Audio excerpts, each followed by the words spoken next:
This is the first edition, obviously much later than we would have preferred, but logistical issues have come in. So this is the first edition of the Khoodeelaar campaign, World Exclusive Diagnosis of Fleet Street. What do we mean by diagnosis? We mean by looking at the evidence and the contents of the behavior of the Fleet Street titles. This is the Boris graph, daily Boris graph. Boris graph of Monday. It has got a paywall, which means that all these papers have paywalls. Almost Financial Times,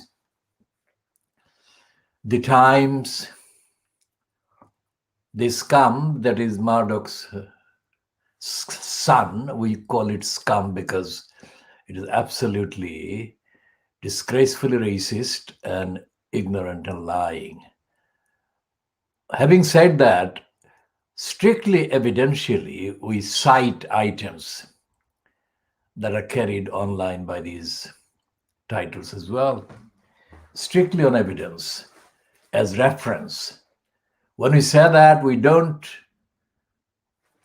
say that we agree with the contents, but we say that as reference, that we can say cite as reference of their behavior. And here is the kind of distortion by the Boris graph. It's a racist distortion because they've been in Fleet Street and the British mainstream, and it is kind of infecting the USA and the Western Europe, and they're sharing the same kind of racist narrative. And as we pointed out before, not today, but earlier in previous editions, the word racism and racist, or the words racism and racist, are not used by them. And so therefore the word anti-racist is not used either, or anti-racism. These are not used. And the reason why they don't use the Fleet Street papers is racist, because they want to hide the existence of racism, and they want to deny conceivably the potential operation of anti-racist ideas or movements or comments.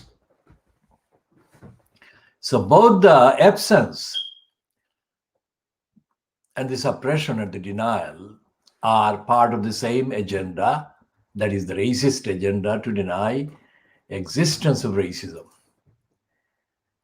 So in this item, which is a short item, they run short items on the lower kind of column, the lowest kind of panel, let's say, where they have about 5 or 6 short items. What is the number? 1, 2, 3, 4, 5.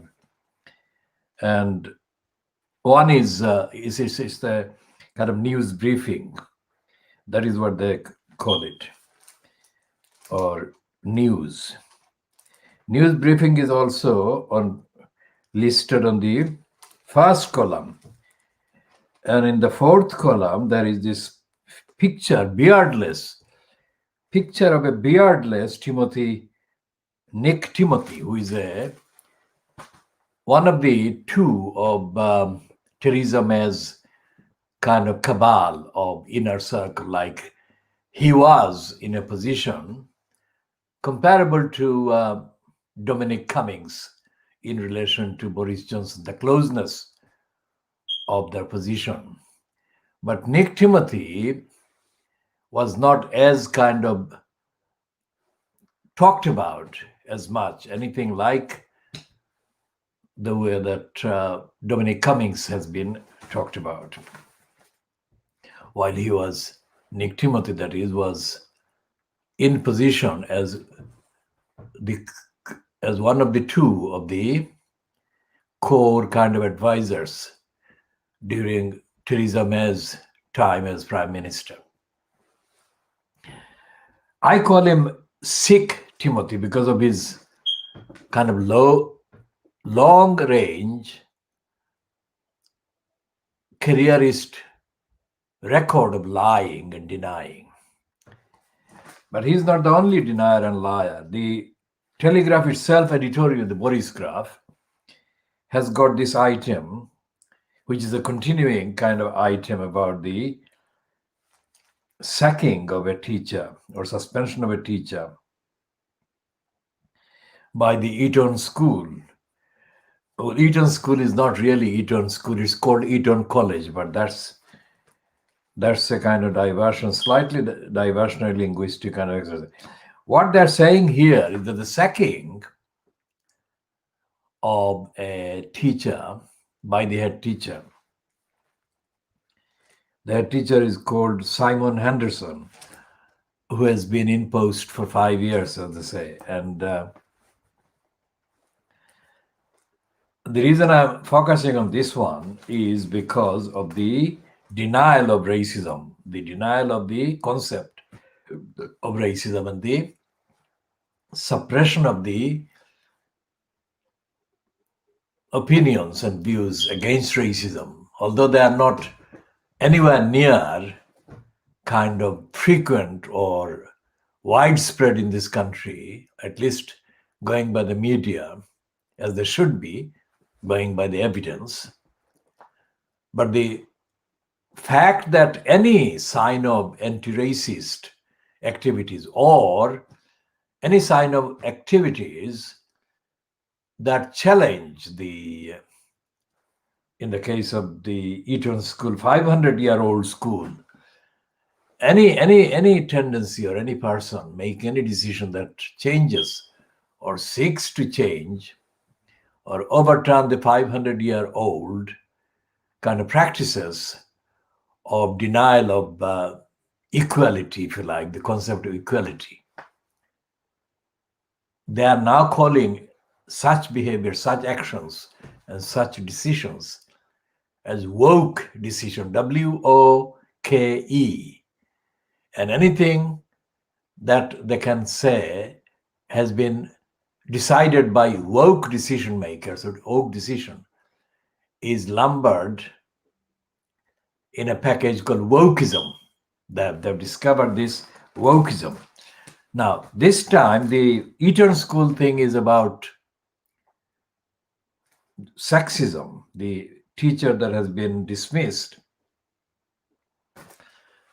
this person, the post is called master. So the master that has been dismissed because of their kind of sexist attitude and utterance or whatever.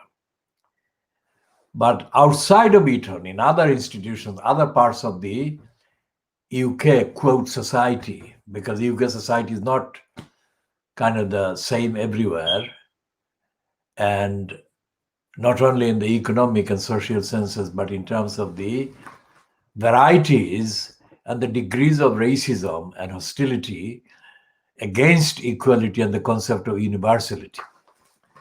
But generally, what is happening outside of Eton, there is significant movement, as I said, despite the fact that it's not significant enough, that is not widespread enough, not rigorous enough, but that there is the fact of its existence, these operation activities against racism. So anything that is against racism is being treated by the racists using the contemptible and contemptuous term woke. Anyone who says racism is bad or racism needs to be opposed and eradicated, ended, recognized as it exists as a problem, and it should be dealt with and it should be removed. Anyone who says those things is called a woke person. So what they're doing by using this term that they've invented, woke, is also denying using the reference to racism and racists. So it's a treble kind of denial of racism existence and treble perpetration of racism and racist behavior. So what they're saying here in this paragraph, which is a short part of the longer piece that they're kind of running at page 9, is saying the headmaster of Eton College is said to be losing the confidence of staff amid growing discontent at his attempt to move the school in an aggressively woke direction. Since taking up the position 5 years ago, Simon Henderson has embarked on a program of cultural change at the 580-year-old school. Sources said the backlash over the dismissal of one of Eton's masters had brought to the fore underlying tensions at the school. And on page 9 of the Boris graph, we use the term Boris graph pejoratively. We don't use it as an acknowledgement, but as a denunciation of its role as the purchaser of Boris Johnson's political loyalty to the ideology that the Boris graph peddles and represents and perpetrates. And here on the page 9 detail, their headline changes, but it still doesn't recognize the full truth. Eton had no choice but to fire master of a lecture on feminism. Now, he didn't lecture on feminism. He attacked the idea of the equality of women. Dismissal driven by legal advice and not an issue of free speech, says elite college as row escalates.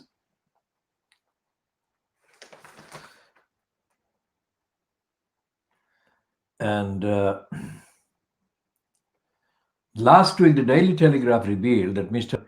Noland was dismissed for gross misconduct after recording a lecture which questioned current radical feminist orthodoxy.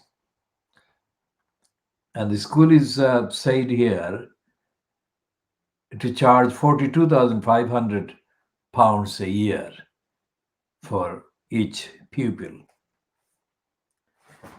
Now, there is no evidence whatsoever that because it is Eton, or it could be another overhyped kind of English private school, it has a superiority of knowledge imparted to its pupils. There is absolutely no evidence. So the 500 year, it has been too long, 500, too long. This corruption of the idea of education has been allowed to be perpetuated. And it is part of the corruption of the whole kind of establishment in this country, whether it's England, with a tail including Wales and completely denying Cornwall its identity, or United Kingdom within quotation marks as we use, because Johnson et al.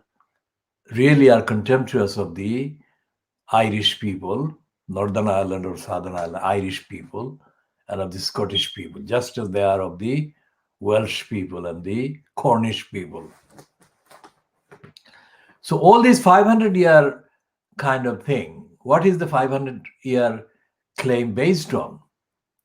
Apart from the fact that it has been in existence for 500 years, it has been perpetrating crime and criminality and contempt for most of the planet's people, and many in this country, in the England-centric kind of country, most ordinary people have been and are kind of treated with contempt by the Eton linked and Harrow linked and whatever linked traditions. The fact that the person was given the sack, the details of that fact are not important in this diagnosis. Because either way, neither the person who has been dismissed or sacked or suspended, or the head teacher, or the rest of the school, including what is called the provost, who is a former kind of minister, Waldegrave, who has been brought out of the retirement, whatever, and he has been spewing about his support for the sacking of the or dismissing of the particular master. He is the provost, so he would do that. He would not disown the action of Simon Henderson. So we are not taking sides. We are just saying that the whole school needs to be scrapped and turned into a non-exclusive, non-elitist kind of platform, organization that gives equal access to the schooling needs of the children. There is no education anywhere in this country, because if there were education in these institutions or through these institutions, then the country would be equal and fair and just and not corrupt and not ruled by crooks and unfits and misfits. And this applies as much to the Eton School or Eton College, whatever the second word is, as it does to Oxford and Cambridge and the other overhyped emblems and signals and symbols of English kind of superiority. There is no superiority except in the skills and the craft of cunning and lying and deception and cruelty in these institutions and through them. And the fact that the Daily Boris Graph is covering this is not unconnected with the fact that most of the Boris Graph political narratives and decision makers are linked to the likes of Eton School and or Oxford and Cambridge, and their kind of agencies and tributaries. I'm saying this on the evidence, and I'm saying this by taking into account the widest possible range of evidence available from across the subcontinent of India, Pakistan, and Bangladesh, including Sri Lanka, and including Burma, including the Malaysian and Indonesian kind of areas, and other places where this idea of English schooling, including a military kind of thing version, which is the Sandhurst, this idea is sold aggressively. I'm saying the word aggressively. The Boris Graph says that Simon Henderson, since he took over at Eton, has been following an aggressive agenda of wokeism, or aggressively woke agenda, to change the 580-year-old history and tradition of this school. The aggressive selling of the idea of English superiority in schooling, in college, university, whatever, is sold across the subcontinent and in Southeast Asia. And the fact that Hong Kong was for a very long time the base for this kind of operation on site, if you like, illustrates that mentality of ruling the waves. Now, when it comes to the reality of acknowledging evidence of wrongdoing and wrong culture and wrong attitude and the wrongfulness of the agenda and the curriculum, the likes of the Boris Graf melt into stupidity, and they have nothing but to repeat banal and stupid slogans and phrases without admitting the evidence. We have no brief for the kind of lobbies, including the feminist lobbies, except to say that we include everyone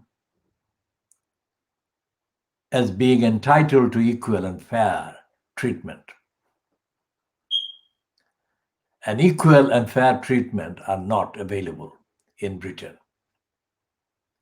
which is why there is no acceptance by those who control the post power and decision-making powers. They don't accept this right, this entitlement.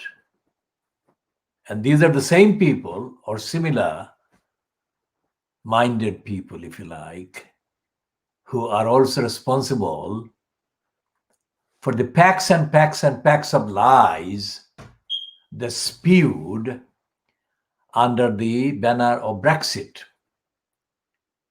And these liars are now looking for an excuse in order to avoid having to face the consequences of bringing Brexit to the many and misleading the many with the Brexiteering lies and promises and propaganda. If they say that they are only opposed to wokeism, then they have to say, is their opposition to wokeism based on the evidence of their conduct, which is to, if their conduct is based on advancing and advocating universal equality and fairness and justice. But these criminals don't have that evidence because they are the perpetrators of inequality and unfairness and denial of rights to the many. And they've done this to the many, today's many, and the ancestors of the many, ordinary people across England and across Scotland and across Wales and across Ireland, before Ireland became a republic, the majority of it. And these criminals have done the same thing and are doing the same thing to the rest of the world, even now. But they're doing this under the cover of other excuses. For example, when Boris Johnson lied about the Turks invading millions, 50 million Turks, or whatever the number of Turks that he actually gave a number of, that were poised to take over England if England didn't vote for Brexit. He lied through every limb of his body. And Fleet Street, Boris Graf colluded with the lying. So if you take the definition of crime as it is in the various acts of parliament that define parts of crime and offense, but they don't say it's crime, but it's an offense. Because there is no kind of single code, book of code or codes that can be called the British Constitution or the UK Constitution as such. So the substitution of that has been various single acts of parliament defining various offenses and various kind of rules. And the other part of the unwritten constitution is the set of conventions. And convention, by definition, is a corrupt kind of institution. Because anyone who wants to abuse their position in power can ride roughshod over the convention. And if there is a kind of gap in the country politically in terms of democratic kind of framework or proper rigorous opposition, then they can make things worse, which is what has been happening in the last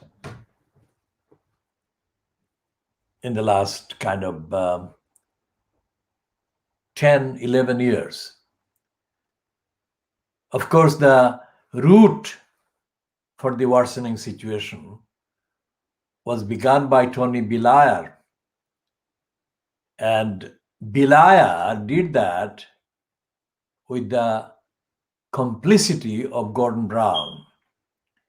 Now, Gordon Brown was the other side of the dishonesty and corruption, while Blair was the one side of the dishonesty and corruption. Because Gordon Brown maintained a strategic and tactical kind of silence on Blair's crimes and criminality.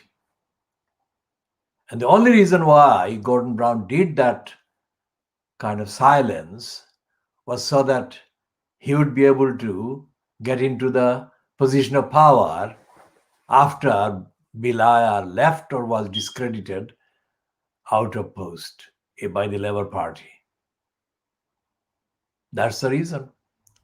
Therefore, Gordon Brown was equally to blame for what Blair did.